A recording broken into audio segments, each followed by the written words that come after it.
श्री स्वामी समर्थ सर्वांना। कशा आहात सर्व? मस्त ना? मस्तच राहा। मी आहे प्रांजली, माझ्या यूट्यूब चॅनलमध्ये तुमचं खूप खूप खूप स्वागत आहे। तर आज मी 5 वाजता उठलेली आहे। कारण असं आहे की रात्रीची 2 दिवसापासून लाईट जात आहे, त्याच्यामुळं मला माझी प्रॅक्टिसच होत नाही। तर मी म्हटलं हे असंच करून चालणार नाही, कारण प्रॅक्टिस केल्याशिवाय येणारच नाही। तर त्याच्यामुळं मी 12 वाजता झोपली आणि सकाळी 5 वाजता उठली। हे रुटीन लावलं कारण त्याच्यामुळं प्रॅक्टिस होणार नाही।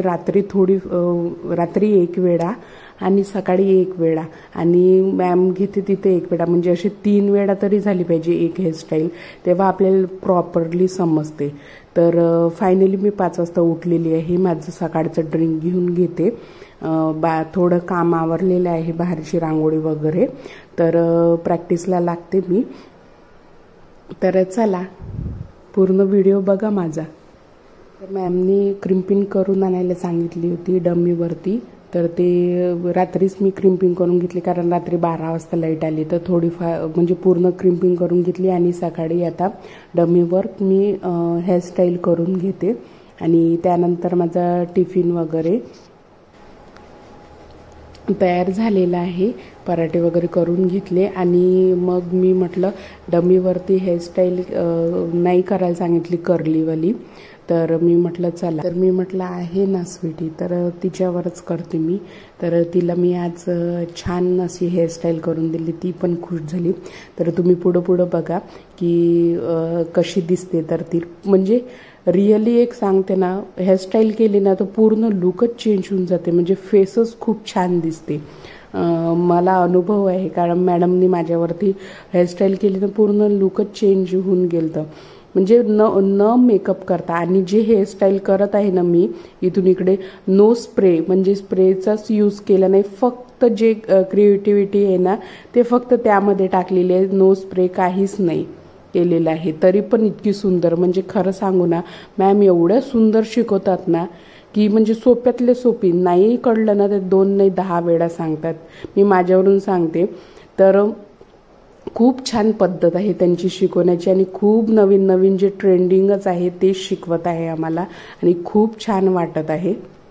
तर एक सांगू का, तर मला खूप आवड आहे, म्हणजे मला आवडते असं काही, म्हणजे माझी एक हॉबीच आहे ते। तर मेन म्हणजे कसं आहे ना, प्रवासामुळे खूप असं दगदग होत आहे, पण ते कसं आहे मला करायचंच आहे, त्याच्यामुळं मी तेवढं सहन करते। म्हणजे माझी जे शरीर थकून जाते, पण मला असं इच्छा होते करायची, की करायचंच आहे, आपल्याला करायचंच आहे। तर मला तुम्ही दुसरं काम सांगा ना, ते तरी मी एवढ्या आवडीनं नाही करणार, पण हे मला अजून खूप छान अशी मॅडममुळं अजून आवड निर्माण होत आहे आणि खूप छान नवीन नवीन शिकवत आहे आम्हाला। तर जे तुम्हाला आवडते ना ते तुम्ही नक्की करा। तर मी सकाळी जाते 9 वाजता घरून आणि सायंकाळी 7 पर्यंत येऊन जाते। त्याच्यानंतर मग मी माझा घरचा आवरून सगळी प्रॅक्टिस करते आणि नंतर घरचं आवरले की सायंकाळी मला 12 तरी वाजते। तर असं आहे। तर नंतर मी माझी तयारी करून पटकन निघाली, थोडा वेळ झाला होता, बस पण नव्हती, त्याच्यामुळे मी ॲटोनी निघाली आणि क्लास वगैरे झाला। तर मॅमनी मला डबल क्रिम्पिंग करून आणली, थोडी झाली नव्हती व्यवस्थित। तर मी घरी येऊन परत ब्लॉग येतच सांगते आणि पुढचं ब्लॉग पाहायला विसरू नका। आणि रिअली तुम्हाला कसं वाटते माझे ब्लॉग मला नक्की कमेंट बॉक्समध्ये सांगा, मी नक्की तुम्हाला रिप्लाय देणार आहे।